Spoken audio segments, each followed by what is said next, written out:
So, I met someone last week whose skin has been silently crying for help.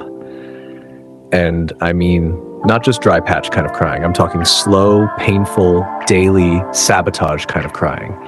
And she didn't even know. Let me walk you through this. Because if you're watching this and you're someone who says, it's just skin, it'll bounce back, you need to sit up straight right now. You might be her without knowing it. So this lady walks into my studio, mid-40s, warm energy, clearly someone who cares about herself, dressed sharp, skin looked okay at first glance, until she sat under the light. That's when I saw it.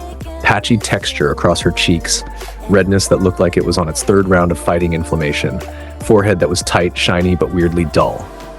She says to me, and I quote, "I think I'm just getting older. Skin does this, right?" And I say politely, "It can, but not like this." So we start talking. I ask about her routine, and she lights up. She's excited to share it, which is always a bad sign, by the way. So I like to keep things simple. I shower twice a day, and I just use what I already have in there, usually my shampoo or sometimes my husband's body wash. I swear I felt the ghost of every skin barrier on earth scream at once. Let me pause. Shampoo on her face, every day, twice.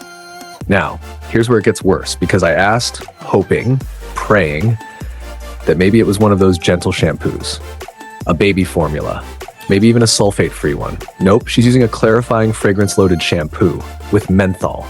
Menthol. Her face was literally being marinated in scalp detergent and freeze mint. I asked why, and she said, and this part lives in my head, rent-free. Well, it foams up nicely and it makes my skin feel squeaky clean. Ma'am, squeaky isn't a compliment when it comes to your face. That's not clean. That's stripped, barren, crying. So I dig deeper. Okay, what comes after the shampoo? She shrugs and goes, nothing really. Sometimes I put on that green mask from Body Shop, the seaweed one. And I'm like, oh no, because that mask by itself isn't the devil, but on skin that's been shaved raw by shampoo, that's like slapping hot sauce on a sunburn. It stings, it burns, and the worst part is, she thought the sting meant it was working. No, Susan, it's not working. It's revolting. Let me just explain something to anyone watching this right now. Your face is not your scalp.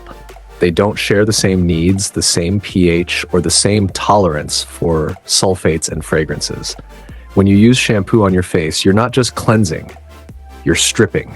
You're nuking your skin barrier like a battlefield. That tight, squeaky feeling, that's not clean. That's your acid mantle waving a white flag. And it's always the same story. People do this for months, sometimes years, and then suddenly wonder why their skin looks dull, aged, and red for no reason. Back to the lady. I asked her how long she's been doing this. She smiled. Oh, I don't know, maybe 6 years? 6 years. 6 years of foaming up with hair product and masking the pain with a seaweed punch to the face. I was actually speechless for a second. I didn't even roast her. I just blinked. Now here's the beautiful part. Once I explained to her what she was doing wrong, and trust me, I did it gently, you could see the gears turning in her mind. That moment when someone realizes, wait, I've been the villain in my own skincare journey? We set up a simple routine. No more shampoo, a basic gentle cleanser, something like the CeraVe Hydrating Cream to Foam, linked below if you need it, moisturizer that supports the barrier, La Roche-Posay Toleriane, or something equally non-reactive. SPF, obviously, because we're not trying to undo the healing process with fresh sun damage. And the seaweed mask? Gone. Straight to skincare, jail. 3 weeks later, she emails me. Subject line, ClearSqueeze saved my face. Her skin, calmer, redness, fading. That weird stinging, vanished, texture, finally smoothing out. But what really got me, she ended the message saying, I finally feel like my face isn't mad at me anymore. That's what it's about. So if you're watching this and you're using anything on your face just because it foams or feels minty, ask yourself, is this actually skincare or just sabotage in a bottle? Trust me, your skin deserves better than shampoo. Your forehead is not a scalp, your cheeks are not armpits.